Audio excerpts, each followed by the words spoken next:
friends, welcome back to my channel. Long time no see. I've been pretty busy around the apartment with dog training, just life in general.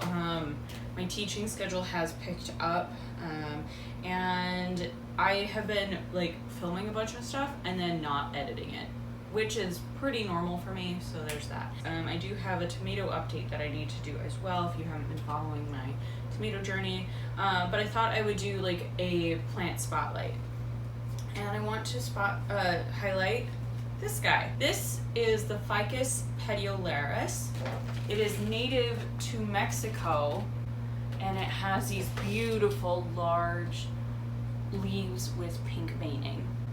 It is a caudex plant when it's young, so it has this really bulbous base down here.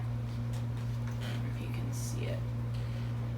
And it has some fairly woody stems. This guy has kind of been through the ringer recently. I noticed some scale on the lower portion of it, so I've been spraying it down, so it lost a lot of leaves that way. There's just general leaf die-off because they're older leaves. But also, if I don't water this about every 4 days, it dries out too much. This pot is a little bit small for it. But this is a treat.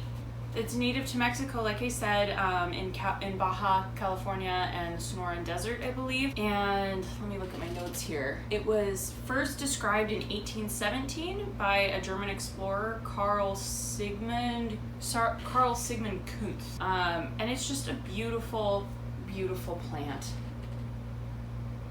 When I got this guy, it was maybe this tall, and I have it sitting in my southern window.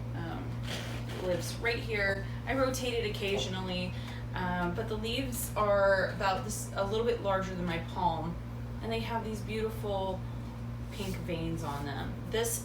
It kind of comes in a little bit blue, and it keeps its pink veins for quite a while. So this is also called a rock fig, because it grows on rocks and on houses, and it can get up to 30 feet wide and 30 feet tall. This one will probably not ever get that tall because I don't live in a zone 10 or through 12. I live in Chicago where it gets pretty cold, and I'm super excited about this plant. I'm a little bit worried about it through the winter. I've had it for about 6 months, and the leaves do drop whenever there's a change in anything. It does push out new leaves pretty frequently, but that's how she goes. This plant, you can turn it into a bonsai, which I might try, but I am not 100% sure about that yet.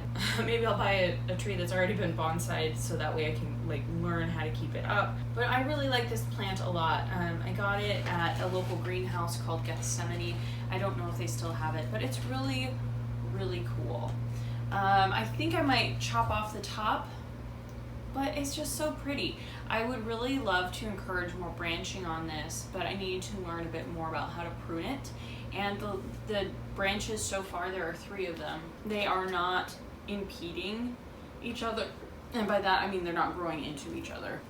Yeah, like I said, it just sits right here. I water it when it's dry, and if it gets a little too dry, I notice a couple leaves drop off, and I water it, and then like it pushes a bunch more. So very easy maintenance for me, at least. I even have a register right here for my air conditioning, so it has been doing really well in this spot, getting lots of light and coloring up. I've also wondered if some of the lower leaves, because when I got it, it didn't have the pink veining. I was wondering if it wasn't the Ficus Petiolaris which gets the pink veining, or if the pink veining is due to age or sun stress. So if anybody has some ideas on that, let me know. I do know that there is a tree that's very similar to this that does not get pink veins on it. So another name for this is rock fig, and I just love it so much. Thank you guys so much. I'm gonna try to film a couple more videos, so if you see my grungy self here, you know how it goes. Thanks so much for checking out my channel. If you have any questions, leave them down in the description box below. If I don't know, somebody else might, which is great. And I'm almost at 500 subscribers, which is super cool. So thank you guys. If you're not subscribed, hopefully you subscribe. I don't know. Do what you want. It'd be nice to have you back, but whatever. You know. Okay, bye.